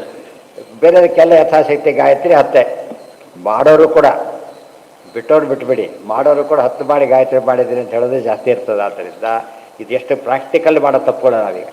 ಅಶಕ್ತರಿಗೆ ಅಂತಷ್ಟು ಅಶಕ್ತ ಅನ್ಕೊಂಡ್ಬಿಡ್ತಾನೆ ತಾನೇ, ಅನ್ಕೋಬಾರ್ದಾಗಲ್ಲ. ಅದು ದೊಡ್ಡ ದೋಷ, ಮನೋದೋಷ ಅದು. ಅದರಿಂದ ಏನಾಯ್ತು ಅಲ್ಲಿಗೆ ತಪ್ಪಾಯ್ತು. ಅದು ಅರ್ಜುನಿಗೂ ಹಾಗಾಯಿತು. ಅದಕ್ಕೆ ಅರ್ಜುನ ಹೇಳ್ತೀವಿ ನೀವು ಮಾಡಬಾರ್ದು, ಮಿಥ್ಯೇಶ ವ್ಯವಸಾಯ ಅಷ್ಟೇ, ಸುಳ್ಳು ಹೇಳ್ತಾ ಇದ್ದೀರಿ, ಮಾಡ್ಲಿಕ್ಕೆ ಬರುತ್ತೆ. ಯಾರಿಗೋ ಹೇಳಿ ಯುದ್ಧ ಮಾಡೋ ಅಂತ ಹೇಳೋದಿಲ್ಲ ಕೃಷ್ಣ, ಕೇಪಬಲ್ಗೆ ಹೇಳ್ತಿರೋದು. ಅರ್ಥ ಆಯ್ತಾ? ಇತಿ ಗರ್ಭತಂತ್ರೆ ಕೇಪಬಲ್ ಪ್ಲಸ್ ಅಪಾಯಿಂಟೆಡ್ ಎರಡಾಗಿರ್ಬೇಕು. ಕಂಡವ್ರಿಗೆಲ್ಲ ಹೇಳೋದು ಯಾಕೆ ಕೇಳ್ತಾರೆ ಮಾತನ್ನ ಕೇಳೋದಿಲ್ಲ. ಇದಿಷ್ಟು ಸರಿಯಾಗಿ ಓದ್ತಾ ಇದ್ದರೆ ಅವಾಗ ಯಾವಾಗಲೂ ಜ್ಞಾನ ತಪ್ಪೋದೆ. ಲಬ್ಧ್ವ ಅವ್ಯಗ್ರಮಾಚಾರ್ಯಂ ತೇನ ಸಂದರ್ಶಿತಾಗಮಃ ಮಹಾಪುರುಷಮಭ್ಯರ್ಚೇತ್ ಮೂರ್ತ್ಯ ಅಭಿಮತಯ ಆತ್ಮನಃ. ಲಬ್ಧ್ವ ಚ ಅವ್ಯಗ್ರಮಾಚಾರ್ಯಂ. ನಮಗೆಲ್ಲ ಹೇಗೆ ಗೊತ್ತಾಗುತ್ತೆ ಅಂದರೆ ಗುರುಗಳ ಹತ್ರ ಹೋಗ್ಬೇಕು. ಆಚಾರ್ಯ ದೇವೋಭವ, ಗುರುಗಳು ಅಂತ ಅರ್ಥ. ಅವ್ಯಗ್ರಮಾಚಾರ್ಯ, ಆಚಾರ್ಯ ಹೇಗಿರಬೇಕು? ಅವ್ಯಗ್ರರು. ಅವರೇ ಮಾಡಬಾರ್ದು. ಹೇಳಿ ಡಾಕ್ಟ್ರ್ ಹತ್ರ ಹೋದ ಅವರಿಗೆ ರೋಗ ಪಾಪ, ಹಾಗಾಗಬಾರ್ದು. ಅವ್ಯಗ್ರರು ಅಂದರೆ ಸಂಶಯಾದಿಗಳಿರಬಾರ್ದು, ಉತ್ತರ ಗೊತ್ತಿರಬೇಕು. ಅವೆಲ್ಲ ಗೊತ್ತಿದ್ದರೆ ಅವರು ಕೆಪೇಬಲ್ ಆಗ್ತಾರೆ. ಡ್ರೈವಿಂಗ್ ಗೊತ್ತಿಲ್ಲ ಅಪ್ಲೈ ಮಾಡಿದರೆ ಹೇಗಾಗ್ತದೆ? ಅಲ್ಲ. ಡ್ರೈವರ್ ಒಂದು ಬೋರ್ಡ್ ಹಾಕ್ಕೊಂಡ್ರೆ ಡ್ರೈವರ್ ಆಗೋದಿಲ್ಲ, ಡ್ರೈವಿಂಗ್ ಕಲ್ತು ಹಾಕ್ಕೋಬೇಕು. ಅಂಥವ್ರ ಹತ್ರ ಹೋಗಬೇಕು. ಅವ್ಯಗ್ರಮಾಚಾರ್ಯಂ ತೇನ ಸಂದರ್ಶಿತಾಗಮಃ. ಅವರು ಏನೋ ತೋಚಿದ್ದು ಹೇಳೋದಿಲ್ಲ. ಯಾಕೆ ಲಾಯರ್ ಕೊಡ್ತಾರೆ ನೋಡಿ, ಈ ಪ್ರಕಾರ ಹೇಳಬೇಕಾ ಹೊರತು ತೋಚಿದ್ದು ಹೇಳಕ್ಕೆ ಬರೋದಿಲ್ಲ. ಎಲ್ಲರೂ ಕೂಡ ಆಧಾರ ಕೊಟ್ಟೆ ಮಾತಾಡಬೇಕು. ಮಹಾಪುರುಷಮಭ್ಯರ್ಚೇನ್ ಮೂರ್ತ್ಯಾಭಿಮತಯಾತ್ಮನಃ. ಮುಂದೆ ಇದೆಲ್ಲ ತಿಳ್ಕೊಂಡ ಮೇಲೆ ಪ್ರತಿನಿತ್ಯ ದೇವ ಪೂಜೆ ಮಾಡಬೇಕು. ಅದನ್ನು ಹೇಳಿ ಮಹಾಪುರುಷಮಭ್ಯರ್ಚೇತ್. ಹೇಗೆ? ಅಭಿಮತಯ ಆತ್ಮನ, ತನಗೆ ಇಷ್ಟವಾದ ಮೂರ್ತಿ ಆರಾಧನೆ ಮಾಡ್ಬೋದು. ಇಷ್ಟವಾದ ಮೂರ್ತಿಯನ್ನು ನಿಷಿದ್ಧ ಮೂರ್ತಿಗಳಲ್ಲ, ಭಗವದ್ ರೂಪಗಳಲ್ಲಿ ಯಾವ್ದು ಬೇಕಾದ್ರೂ ಆಗ್ಬೋದು, ಅವನಿಗೆ ಇಷ್ಟವಾದ್ದಾಗ್ಬೋದು. ಅವ್ಯಗ್ರತ್ವೇನ ಆಚಾರ್ಯಂ ಲಭ್ವ. ಒಂದು ಅವ್ಯಗ್ರ ಆಚಾರ್ಯರು. ಇವರು ಅಯ್ಯೋ ಹೋಗ್ಬೇಕಲ್ಲಪ್ಪ ಡಾಕ್ಟರ್ ಅಂತ ಹೋದಾಗ ಹೋಗಬಾರ್ದು, ಖುಷಿಯಿಂದ ಹೋಗ್ಬೇಕು. ಅದು ಬೈತಾರೆ ಗೀತಾರೆ ಅಂತ ಹೇಳಬಾರ್ದು. ಯಾಕೆ ಕರೆಂಟ್ ಮುಟ್ಟೋದಿಲ್ಲ ಅಂದರೆ ಬೈತಾರೆ, ಪ್ರಾಣ ಹೋಗುತ್ತೆ. ಬೈತಾರೆ ಪ್ರಾಣ ಹೋಗುತ್ತೆ. ತುಂಬ ಜನ ಹಾಗೆ ತಿಳ್ಕೊಡು. ತಪ್ಪು ಮಾಡಿದಾಗ ಬೈತಾರೆ, ತಪ್ಪು ಮಾಡಬಾರ್ದಲ್ಲ. ಒಳ್ಳೇದಕ್ಕೆ ಹೇಳಿದ್ದಾರೆ ಅಂತ ತಿಳ್ಕೊಬೇಕೆ ಹೊರತು ಬೈತಾರೆ ಅಂತ ತಿಳ್ಕೊಂಡ್ರೆ ಉಪಯೋಗ ಇಲ್ಲ. ಗೊತ್ತಾಯ್ತಾ? ಇದು ತುಂಬ ತಪ್ಪದು. ಒಳ್ಳೇದಕ್ಕೆ ಔಷಧಿ ಡಾಕ್ಟ್ರ್ ಕೊಟ್ಟರೆ ಒಳ್ಳೇದಕ್ಕೆ ನಮ್ಗೆ ಅರ್ಥ ಆಗುತ್ತಾ ಇಲ್ಲೋ? ಆ ರೀತಿ ಯಾವುದೇ ಒಂದು ವಿಧಿ ನಿಷೇಧ ಹೇಳಿದಾಗ ಒಳ್ಳೇದಕ್ಕೆ ತಿಳ್ಕೊಂಡು ಬೈತಾರೆ ಎಂಬ ಕಾರಣ ಉಪಯೋಗಿಸ್ಬಿಟ್ರೆ ಅವರು ತೀರಾ ಲೋ ಕ್ಯಾಲಿಬರ್ನವರು ಅಂತ ಅರ್ಥ. ಒಳ್ಳೇದಕ್ಕೆ ಹೇಳಿದ್ದಾರೆ. ಮುಂದೆ ಹೇಳ್ತಾರೆ ಇದಕ್ಕೆಲ್ಲ ಒಟ್ಟು ತಾತ್ಪರ್ಯ ಏನು ಅಂದರೆ ಇವೆಲ್ಲ ನೆನಪಿಟ್ಕೋಬೇಕು. ಪರೀಕ್ಷೆಯವ ಗುರು ಶಿಷ್ಯಂ ಶಿಷ್ಯೋಪಿ ಗುರುಮಾವ್ರತೆ. ಶಿಷ್ಯ ಪರೀಕ್ಷೆ ಮಾಡಿ ಗುರುವಿನ ಹತ್ರ ಹೋಗಬೇಕು, ಗುರು ಪರೀಕ್ಷೆ ಮಾಡೇ ಹೇಳ್ಕೊಡ್ಬೇಕು. ಅದು ಗೊತ್ತಾಗಿದೆ ಈಗಾಗಲೇ. 1 ವರ್ಷ ಇರಿ ನೋಡ್ತೇನೆ ಅಂತ ಹೇಳಿದಾರಲ್ಲ, ಅದು ಪರೀಕ್ಷೆ ಮಾಡೋ ಹಕ್ಕಿದೆ ಅವರಿಗೆ. ನಾವು ಅಷ್ಟೇ ಅಷ್ಟೆಲ್ಲ ಅಪ್ಲಿಕೇಶನ್ ಹಾಕಿಬಿಡ್ತೇವೆ ಅಂತ ತಿಳ್ಕೊಂಬೋಣ. ಸೀಟ್ ಕೊಡಬೇಕು ಅಂತಿಲ್ಲ. ಅವ್ರೇನು ಮಾಡ್ತಾರೆ? ಅವ್ರು ಪಡ್ತಾರೆ. ಅದೇ ರೀತಿ ಅಪ್ಲಿಕೆ ಎಲ್ಲ ಕಡೆ ಹಾಕೋದಿಲ್ಲ ಇವನು. ಕೆಲವು ಕಡೆ ಕರೆದು ಅಪ್ಲೈ ಮಾಡಿ ಇಲ್ಲಿಗೆ ಹೋಗ್ತಾನೆ ಮತ್ತೆ. ಅಂದರೆ ಇವನು ಇನ್ಸ್ಟಿಟ್ಯೂಷನ್ ಸೆಲೆಕ್ಟ್ ಮಾಡ್ತಾನೆ, ಕ್ಯಾಂಡಿಡೇಟ್ ಅವನು ಸೆಲೆಕ್ಟ್ ಮಾಡ್ತಾನೆ. ಅದಕ್ಕೆ ನಾವು ಗುರುಗಳ ಹತ್ರ ಹೋಗಬೇಕಾದ್ರೆ ಗುರು ಪರೀಕ್ಷೆ ನಾವು ಮಾಡಬೇಕು. ಒಂದು ಮಾತ್ರ ತೊಗೋಬೇಕು ಅಂತೇನಿಲ್ಲ. ಅವ್ರೇನು ಮಾಡ್ತಾರೆ? ಅವರು ಪರೀಕ್ಷೆ ಮಾಡ್ತಾರೆ. ಎರಡೂ ಆಗಬೇಕೀಗ. ಆ ಅರ್ಥದಲ್ಲಿ ಗುರು ಪರೀಕ್ಷೆ ಮಾಡೋದು ತಪ್ಪಲ್ಲ, ಆದರೆ ಸರಿಯಾಗಿ ಪರೀಕ್ಷೆ ಮಾಡಬೇಕಷ್ಟೆ. ಬೇರೆ ರೀತಿ ಅದು ತಂದೆ ಮೆಥಡ್ ಆಗಬಾರ್ದು. ಶಾಸ್ತ್ರೋಕ್ತ ಔಟ್ ಆಫ್ ಸಿಲೆಬಸ್ ಕೇಳಬಾರ್ದು ಅಂತಾರಲ್ಲ, ಹಾಗೆ ಅದೆಲ್ಲ ಕೇಳಬಾರ್ದು. ಪರೀಕ್ಷೈವ ಗುರು ಶಿಷ್ಯಂ ಶಿಷ್ಯೋಪಿ ಗುರುಮಾವ್ರಜೇತ್ ಅನ್ಯಥಾ ನರಕಾಯೈವ ಪ್ರಾಯಶ್ಚಿತ್ತಂ ಗುರೋಸ್ತಥಾ ಇತಿ ಚ. ಶಿಕ್ಷೆ ಹೇಳ್ತಾರೆ. ಗುರುವಿನ ಪರೀಕ್ಷೆ ಮಾಡಲಿಲ್ಲ, ಹೋಗಿಬಿಟ್ಟ. ಗೊತ್ತಾಯ್ತಿಲ್ಲ? ಗುರು ಪರೀಕ್ಷೆ ಮಾಡಿದ ಹೋಗಲಿಲ್ಲ. ಆಮೇಲೆ ಏನಾಯಿತು? ಅವನು ಗುರು ಕೆಟ್ಟವನು ಅಂತ ಗೊತ್ತಾಗೋಯ್ತು. ಆಮೇಲೆ ಇವನು ಏನು ಪಾಪ ಗೊತ್ತಾ? ನರಕಕ್ಕೆ ಹೋಗ್ತಾನೆ ಶಿಷ್ಯ. ತಪ್ಪು ಗುರುವಿನ ತೊಂದು ನರಕಕ್ಕೆ ಹೋಗ್ತಾನೆ. ಇವನ ಗತಿ ಆಯ್ತು ಈಗ. ಇದು ಶಿಷ್ಯ ಅಂತ ಪಾಠ ಹೇಳಿಬಿಟ್ಟ. ಅಯೋಗ್ಯ ಅವನು. ಆದರೆ ಗುರು ನರಕಕ್ಕೆ ಹೋಗೋದಿಲ್ಲ. ನರಕಕ್ಕೆ ಹೋಗೋದಿಲ್ಲ. ಏನು ಮಾಡ್ತಾನೆ? ಪ್ರಾಯಶ್ಚಿತ್ತ ಮಾಡ್ಕೋಬೇಕು. ಪ್ರಾಯಶ್ಚಿತ್ತಂ ಗುರೋಸ್ತಥ. ಅದಕ್ಕೆಲ್ಲ ಬರೀತಾರೆ. ಪ್ರಥಮ ಅಯೋಗ್ಯನಲ್ಲಿ ಉಪದೇಶ ಕಾರಣ, ಆದ್ಯಾಪರಾಧ ಮಿಥ್ಯಾಜ್ಞಾನ, ದ್ವಿತೀಯ ಹರಿಯ ವಿಸ್ಮರಣ, ತೃತೀಯ ನಿಷಿದ್ಧ ಅವಿಹಿತ ಆಚರಣ, ಚತುರ್ಥ ಅಯೋಗ್ಯನಲ್ಲಿ ಉಪದೇಶ ಕಾರಣ.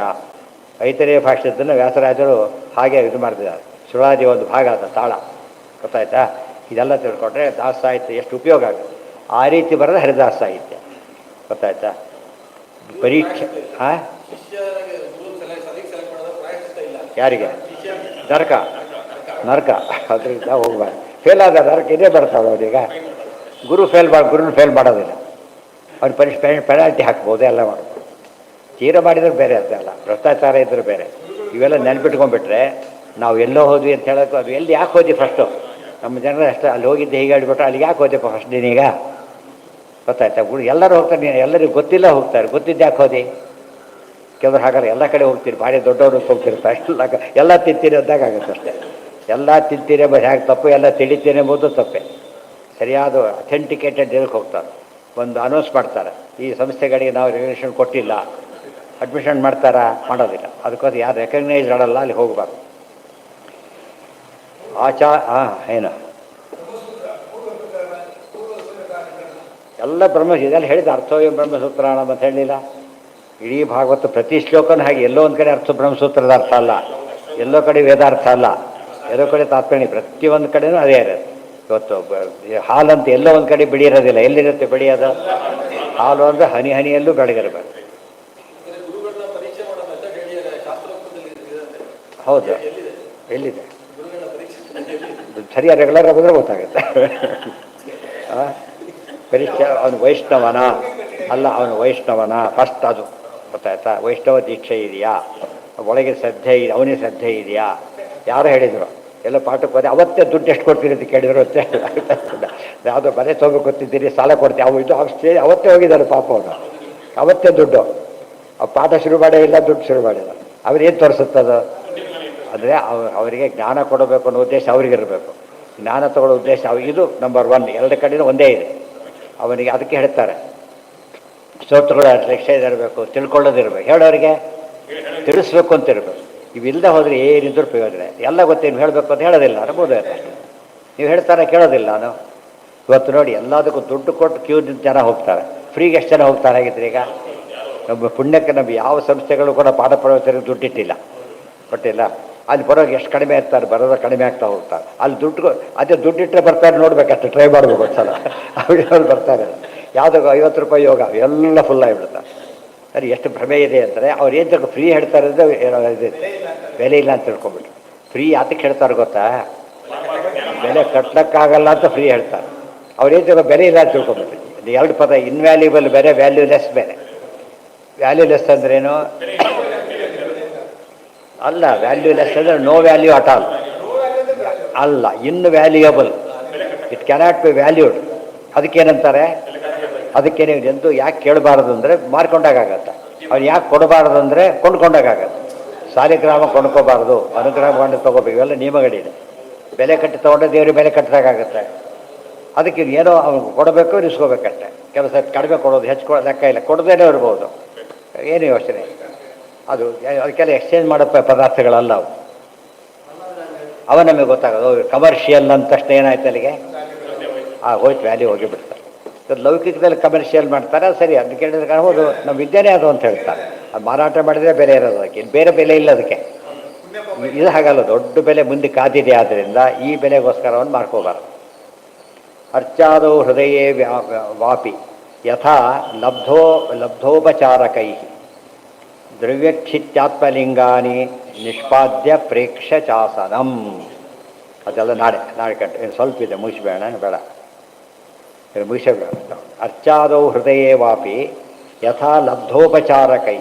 ಅರ್ಚ ಅಂದರೆ ಪ್ರತಿಮೆ, ಪ್ರತಿಮೆಯಲ್ಲಿ ಪೂಜೆ ಮಾಡಬೇಕು. ಹೃದಯ ವಾಪಿ ಮನಸ್ಸಿನಲ್ಲಿ ಪೂಜೆ ಮಾಡಬೇಕು. ಯಥಾ ಲಬ್ಧೋಪಚಾರಕೈ. ನಾವೇನು ಎಷ್ಟೋ ಜನ ದೇವ್ರ ಪೂಜೆ ಯಾತಕ್ಕೆ ಕ್ಯಾನ್ಸಲ್ ಮಾಡ್ತಾರೆ ಗೊತ್ತಾ, ಅಷ್ಟು ಮಡಿಯಲ್ಲಿ ಅಡಿಗೆ ಆಗೋದಿಲ್ಲ, ಗೊತ್ತಾಯ್ತಾ. ಅಷ್ಟೆಲ್ಲ ನಾವು ಮಾಡೋದಕ್ಕೆ ಮನೆಯಲ್ಲಿ ಅನುಕೂಲಗಳಿಲ್ಲ, ಬರೀ ಅನ್ನ ಮಾಡಿಕೊಂಡು ಸರಿ ಹೋಗೋದಿಲ್ಲ ಅಂತ ಹೇಳ್ಬಿಟ್ಟು ಕ್ಯಾನ್ಸಲ್ ಮಾಡಬೇಕು. ಹಾಗೆ ಯಥಾಲಬ್ಧೋಪ, ಎಷ್ಟು ಮಾಡೋಕ್ಕೆ ಸಾಧ್ಯ ಇದೆ ಅಷ್ಟು ಮಾಡಿ. ಬರೀ ನೀರಿಡ್ತೀವಿ ಅಷ್ಟೇ, ಆದರೂ ಕೂಡ ಭಕ್ತಿ ಇರಬೇಕು ಮುಖ್ಯ. ಆಮೇಲೆ ನೀರು ಕುಡ್ಕೊಂಡಿರ್ಬೇಕು, ಆಮೇಲೆ ದೇವ್ರಿಗೆ ನೀರು, ಆಮೇಲೆ ಈರುಳ್ಳಿ ಹೊಡಿ ಅವೆಲ್ಲ ಮಾಡೋಕ್ಕೆ ಬರೋದಿಲ್ಲ. ಏನು ದೇವ್ರಿಗೆ ಕೊಟ್ಟು ಅದು ಬಡಿಸಿರ್ತಾರೆ, ದೇವ್ರ ನೈವೇದ್ಯ ಆಗಿಲ್ಲ, ಅದು ಬಡಿಸ್ಬೇಡ ತೆಗಿ ಅಷ್ಟೇ, ಏನೂ ಬೇಕಾಗಿರಲಿ. ಅತ್ತಿಲ್ಲ ಮೈಲಿಗೆ ಇದ್ದಾಗ ಲೆಕ್ಕ ಏನೋ ಯಾರ ಹೌದು. ಅದಕ್ಕೆ ಮತ್ತೆ ದೇವ್ರದ್ದು ಸ್ವೀಕಾರ ಮಾಡೋದು ಭಕ್ತಿನೇ ಹೊರತು ಬೇರೆ ಅಲ್ಲ. ಆದ್ದರಿಂದ ಯಥಾಲಬ್ಧ ಉಪಚಾರಕೈ, ಎಷ್ಟು ಸಿಂಪಲ್ ಆಗಿದೆ. ಯೋಗ ದೀಪಗಳು ಬೆರೀತಾರೆ. ನಾವೇನು ಊಟ ಮಾಡ್ತೇವೆ ಅದು ನೈವೇದ್ಯ ಮಾಡಿದ್ರೆ ಸಾಕಷ್ಟೇ. ದೇವರು ಸ್ಪೆಷಲ್ ಕೆಡೋದಿಲ್ಲ. ನೀವೇನು ತಿಂತೀರೋ ಕೃಷ್ಣಾರ್ಪಣ ತಿಂದರೆ ಸಾಕಷ್ಟೇ, ವೆರಿ ಸಿಂಪಲ್. ಅರ್ಚಾದೌ ಹೃದಯೇ ವಾಪಿ ಯಥಾಲಬ್ಧೋಪಚಾರಕೈ ದ್ರವ್ಯಕ್ಷಿತ್ಯಾದಿಲಿಂಗಾನಿ ನಿಷ್ಪಾದ್ಯ ಪ್ರೋಕ್ಷಚಾಸನ. ಜಾಗ ದ್ರವ್ಯ ಏನೇನಿರುತ್ತೆ ಅವಿಷ್ಟು ಕೂಡ ತಗೊಂಡು ಸರಿಯಾದ ರೀತಿಯಲ್ಲಿ ಪೂಜೆ ಮಾಡಬೇಕು. ಅದು ಪೂಜಾ ಕ್ರಮ ಸರಿ ಇರಬೇಕು ಅನ್ನೋದು ಇಂಪಾರ್ಟೆಂಟ್ ಹೊರತು ಯಾವುದಲ್ಲ, ಏನು ಕ್ವಾಂಟಿಟಿ ಅದೆಲ್ಲ ಇಂಪಾರ್ಟೆಂಟ್ ಅಲ್ಲ. ದ್ರವ್ಯಲಿಂಗಂ ಶಿಲಾದ್ಯಂ ಸ್ಯಾತ್, ಆತ್ಮಲಿಂಗಂ ಮನೋಮಯಂ. ದ್ರವ್ಯಲಿಂಗ ಅಂದ್ರೇನು? ದ್ರವ್ಯದ ಪ್ರತಿಮೆಗಳು ಅಂದರೆ ಲೋಹ ಇತ್ಯಾದಿ ಮಾಡಿರಬೇಕು. ಆಮೇಲೆ ಆತ್ಮಲಿಂಗಂ ಅಂದ್ರೇನು? ಮನೋಮಯಂ. ಓಂ ನಾರಾಯಣಾಯ ಪುಷ್ಪಂ ಪುಷ್ಪ ಇಲ್ಲೇ ಇಲ್ಲ ಅಲ್ಲಿ, ಮನಸ್ಸಲ್ಲೇ ಅಂದ್ಕೊಂಡು ಹಾಕ್ತಾನೆ. ಸುವರ್ಣ ಪುಷ್ಪ ಚಿಂತನೆ ಮಾಡಿ ಹಾಕ್ತಾನೆ, ಭಾರಿ ಪುಣ್ಯ ಅದರಿಂದ. ಅದು ಮನೋಲಿಂಗ ಅಂತ ಹೆಸರು ಅದಕ್ಕೆ. ಅಥವಾ ಸ್ಥಂಡಿಲಂಚೈವ, ಅಥವಾ ನೆಲದ ಮೇಲೆ ಪೂರ್ತಿಯಾಗಿ ರಂಗೋಲಿ ಹಾಕ್ತಾರೆ, ಅದು ದೇವ್ರ ಪೂಜೆ ಇದ್ದಾಗ ಲೆಕ್ಕ. ಗೊತ್ತಾಯ್ತಾ? ರಂಗೋಲಿ ಹಾಕೋದು ಅವೆಲ್ಲ ಕೂಡ ತುಂಬ ಮಂಟಪ ಹಾಕಬೇಕು, ಚೆಂದ ಸಾರಿಸಿ ಗುಡಿಸಿ ಎಲ್ಲ ಮಾಡಿ ರಂಗೋಲಿ ಹಾಕಿ ಕೊಟ್ಬಿಟ್ಟಾಗ ಅಲ್ಲಿ ದೇವ್ರನ್ನ ಕೂಡಿಸಿದ್ರೆ ಭಾರಿ ಪುಣ್ಯ. ಅದು ಪೂಜಾ 11 ಪೂಜಾ ಸ್ಥಾನ, ಅದು ಒಂದು 11 ಕಡೆ ಪೂಜೆ ಮಾಡಬೇಕು ಅಂತಾರಲ್ಲ. ಭೂಮಿಯಲ್ಲಿ ಪೂಜೆ ಮಾಡೋದು ಅಂದರೆ ಸಾರಿಸೋದು, ಗುಡಿಸೋದು, ಸ್ವಚ್ಛ ಮಾಡೋದು, ರಂಗೋಲಿ ಹಾಕೋದೆಲ್ಲ ಕೂಡ ಅದು ದೇವ್ರ ಪೂಜೆ ಒಂದು ಭಾಗ. ಮುಂದೆ ಆತ್ಮಾನಂ ಅಥವಾ ತಂಡಿಲಂಚೈವ ವಿಷ್ಣೋರ್ಲಿಂಗಂ ಪ್ರಕೃತಿ ಅಂದ ಅದು ಒಳ್ಳೆ ಜಾಗ, ಎಲ್ಲ ಒಳ್ಳೆಯದನ್ನು ಸೇರಿಸ್ಕೋಬೇಕು ಅದಕ್ಕೆ. ಆತ್ಮಾನಂ ತನ್ಮಯಂ ಧ್ಯಾಯನ್ ಮೂರ್ತಿಂ ಸಂಪೂಜೆಯೇ ಧರೇಹೆ. ತನ್ಮಯತೆಯಿಂದ ಪೂಜೆ ಮಾಡಬೇಕು. ಶೇಷ ಕೆಲವು ಪೂಜೆ ಇರೋದಿಲ್ಲ, ಅದು ಮಾಡಿದ ಬೈಕೋತಾನೆ ಪೂಜೆ ಅಲ್ಲಿ, ಅದೆಲ್ಲ ಇದಿಲ್ಲ, ಅದು ಮಂತ್ರಗಳು ಒದ್ದೇ ಇರೋದಿಲ್ಲ ಅದರೊಳಗೆ. ಅನುಸಂಧಾನ ಮುಖ್ಯ ಇದು. ಅವ್ರಿಗೆ ಪೂಜೆ ಕೂತು ಇವ್ರು ಡಿಸ್ಟರ್ಬ್ ಮಾಡಬಾರ್ದು, ಅವ್ರು ಡಿಸ್ಟರ್ಬ್ ಆಗಬಾರ್ದು. ಎರಡೆರಡು ಇವ್ರು ಒದರ್ಕೊಂಡು ಹೋಗ್ಲಿ ಬಿಟ್ಬಿಡ್ಬೇಕು ಆ ಕಡೆಗೆ. ಅದಕ್ಕೆ ಬೇರೆಯವ್ರನ್ನಾರು ಬಿಡಬೇಕು, ಮನೆಯವ್ರನ್ನ ಬಿಡ್ಲಿಕ್ಕಾಗಲ್ಲ, ಕಂಟ್ರೋಲ್ ಇರಬೇಕು ಅದಕ್ಕೆ. ಬೇರೆ ಕಡೆಯಲ್ಲಿ ಊಟಕ್ಕೆ ಮಠಕ್ಕೆ ಹೋಗಿರ್ತಾರೆ, ಪೂಜೆ ಯಾರು ಗಲಾಟೆ ಮಾಡ್ತಿರ್ತಾರೆ, ಇವ್ರು ಕಂಟ್ರೋಲ್ ಮಾಡಿ ನೀವು ಸುಮ್ಮನೆ ಬೇಕಾ ಪೂಜೆ ಮಾಡಿ ಸಾಕಾರೆ ಎದ್ದೋರಿ, ನಾವೊಂದು ಒದರದೇ ಅಂತಾರೆ. ಮನೇಲಿ ಹಾಗೆ ಮಾಡೋಕ್ಕೆ ಬರೋದಿಲ್ಲ. ಅದಕ್ಕೇನು ತನ್ಮಯತೆ ಇಲ್ಲದೆ ಹೋದರೆ ಪೂಜೆಗೆ ಅರ್ಥ ಇಲ್ಲ. ಟಿವಿನ ಎಷ್ಟು ಆ್ಯಕ್ಟಿವ್ ಆಗಿ ನೋಡ್ತಾರೆ, ಮಾತಾಡಿಸ್ರು ನೋಡ್ತಾ ಮಾತಾಡ್ತಾರೆ ಹೊರತು ತಿರುಗೋದಿಲ್ಲ ಈ ಕಡೆಗೆ. ಅಷ್ಟು ಇನ್ವಾಲ್ವ್ಮೆಂಟ್ ಇರಬೇಕು. ಅದು ಲೌಕಿಕ ಎಲ್ಲಿರಬಾರ್ದು ಅಲ್ಲಿದೆ, ಎಲ್ಲಿರಬೇಕು ಅಲ್ಲಿ ಇಲ್ಲೇ ಇಲ್ಲ. 100% ಅಲ್ಲಿದೆ, 2% ಇಲ್ಲೇ ಇಲ್ಲ. ಆತ್ಮಾನಂ ಧ್ಯಾಯನ್ ಮೂರ್ತಿಂ ಸಂಪೂಜೆಯೇ ಧರೇಹೆ. ಶೇಷಮಾಧಾಯ ಶಿರಸಿ ಸ್ವಧಾಮ್ನಿ ಬುದ್ಧಾಶ್ಯ ತತ್ಕೃತಂ ತನ್ಮಯಂ ತತ್ಪ್ರಧಾನಂ. ತನ್ಮಯ ಅಂತ ಹೇಳಿದರೆ ಐಕ್ಯ ಅಂತ ಚಿಂತನೆ ಅಲ್ಲ, ಮತ್ತೆ ದೇವರು ಪ್ರಧಾನ ಅಂತ ನಾನೇ ದೇವರಂತೂ ಮಾಡಬೇಕು ಅಂತ ಅರ್ಥ ಅಲ್ಲ. ತನ್ಮಯತೆ ಅಂದರೆ ಹಾಗಲ್ಲ. ಕೆಲವರು ಇರ್ತಾರೆ ಪಾತ್ರ ಹಾಗೆ ಅನುಭವಿಸ್ಬೇಕು ಅಂದರೆ ಪಾತ್ರವೇ ತಾನಾಗಿ ಬಿಡಬೇಕು ಅಂತೇಳಿ, ಆ ರೀತಿ ಪೂಜೆ ಮಾಡಬಾರ್ದು. ಮತ್ತೆ ತಾನೇ ದೇವರಾಗಿ ಬಿಡಬಾರ್ದು, ದೇವರಲ್ಲಿ ಏಕಾಗ್ರತೆ ಇರಬೇಕು. ವಿಷ್ಣೋರ್ ಭೃತ್ಯೋಹಮಿತ್ತೇವ ಸದಾ ಸ್ಯಾತ್ ಭಗವನ್ಮಯ. ತನ್ಮಯತೆ ಅಂದ್ರೇನು? ಪರಮಾತ್ಮ ಸ್ವಾಮಿ ನಾವು ಭೃತ್ಯರು, ಈ ಒಂದು ಭಾವನೆ ಗಟ್ಟಿಯಾಗಿರಬೇಕು. ನೈವಾಹಂ ವಿಷ್ಣುಮಸ್ಮಿ ವಿಷ್ಣುರಸ್ಮೀತಿ ವಿಷ್ಣು ಸರ್ವೇಶ್ವರೋ ಯತಃ ಅಜಃ. ವಿಷ್ಣು ಸರ್ವೇಶ್ವರ, ನಾನು ವಿಷ್ಣು ಅಲ್ಲ, ಅವನ ದಾಸ. ಎಚ್ಚರ ಯಾವಾಗಲೂ ಇರಬೇಕು. ಈ ಪೂಜೆ ಹೊರಟೋಯ್ತಿಲ್ದ ಹೋದರೆ ಸಾಮ್ಯ ಬಂದರೂ ಪೂಜೆ ಇಲ್ಲ, ನಾನೇ ಉತ್ತಮ ಅಂದರೂ ಪೂಜೆ ಇಲ್ಲ, ಐಕ್ಯ ಬಂದರೂ ಪೂಜೆ ಇಲ್ಲ. ಆದ್ದರಿಂದ ಪೂಜೆ ಮಾಡೋಕ್ಕೆ ಭಾವನೆ ಯಾವಾಗಲೂ ಇರಬೇಕು. ಸ್ವಾದಾನಾತ್ ಸ್ವಾತ್ಮನೋ ವ್ಯಾಪ್ತ್ಯ ವಿಷ್ಣು ಸ್ವಾತ್ಮೇತಿ ಕಥ್ಯತೆ ನತು ಜೀವಸ್ವರೂಪತ್ವ ಸಹಿತ ಜೀವೇಶ್ವರ ಪ್ರಭು ಇತಿ ಶಬ್ದ ನಿರ್ಣಯ. ಮತ್ತು ತನ್ಮಯ ಆಗೋದು ಅಂದರೆ ಅದಾಗೋದು ಅಂತ ಅರ್ಥ ಅಲ್ಲ, ಸ್ವಾಮಿತ್ವನೂ ಅರ್ಥ ಇದೆ ಅದಕ್ಕೆ. ಇಷ್ಟು ಹೇಳಿ ಏವಂ ಅಗ್ನಿ ಅರ್ಕ ತೋಯಾದವು ಅರ್ಚಯೇ ಹೃದಯೇ ಚಯ ಯಜ್ಞೇಶ್ವರಂ ಸ್ವಾಮಾತ್ಮಾನಂ ಅಚಿರಾನ್ ಮುಚ್ಯತೇಹಿ ಸ. ನೋಡಿ ಪೂಜೆ ಹೀಗೆ ಮಾಡಬೇಕು. ಏವಂ ಅಗ್ನಿ ಅರ್ಕ ತೋಯಾದವು. ಅಗ್ನಿಯಲ್ಲಿ ಪೂಜೆ ಅಂದರೆ ಹೋಮ ವೈಶ್ವದೇವಾದಿಗಳು. ಆಮೇಲೆ ತೋಯದಲ್ಲಿ ಪೂಜೆ ಅಂತ ಹೇಳಿದರೆ ದಿನದ ಅಭಿಷೇಕಾದಿಗಳು. ಕಲಶ ಪೂಜೆ ಎಲ್ಲ ಮಾಡೋದಿಲ್ಲ, ಕಲಶ ಪೂಜೆನೇ ಅದರ ಒಂದು ಭಾಗ. ಮತ್ತು ಸ್ನಾನ ಮಾಡ್ತಾನೆ, ಅಲ್ಲಿ ದೇವರ ಚಿಂತನೆ ಮಾಡ್ತಾನೆ. ಎಲ್ಲ ದೇವರಿಗೆ ಅಭಿಷೇಕ ಮಾಡಬೇಕಾದ್ರೆ ಕಲಶೋದಕ್ಕೆ ಅಭಿಷೇಕ ಮಾಡ್ತಾನೆ. ಎಲ್ಲ ಕೂಡ ಏನವೆಲ್ಲ ತೋಯದ ಪೂಜೆ. ಅಗ್ನಿ ಅರ್ಕ, ಆಮೇಲೆ ಅರ್ಕ ಅಂದರೆ ಸೂರ್ಯ, ಗಾಯತ್ರಿ ಜಪ ಇತ್ಯಾದಿಗಳೆಲ್ಲ ಏನವು ಅದು ಪೂಜೆ, ದೇವ್ರ ಪೂಜೆ. ಸಂಧ್ಯಾವಂದನೆ ಕೂಡ ದೇವ್ರ ಪೂಜೆನೇ. ಹೌದು.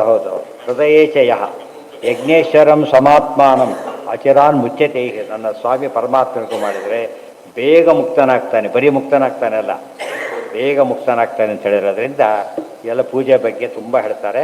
ಡೌಟ್ ಬಂದಲ್ಲಿ ಮಾತ್ರ ಉತ್ತರ ಬರೋದಿರೋದು, ಉಳಿದಂತೆ ಅಲ್ಲಿ ಓದ್ಕೋಬೇಕು. ಮುಂದೆ 4ನೇ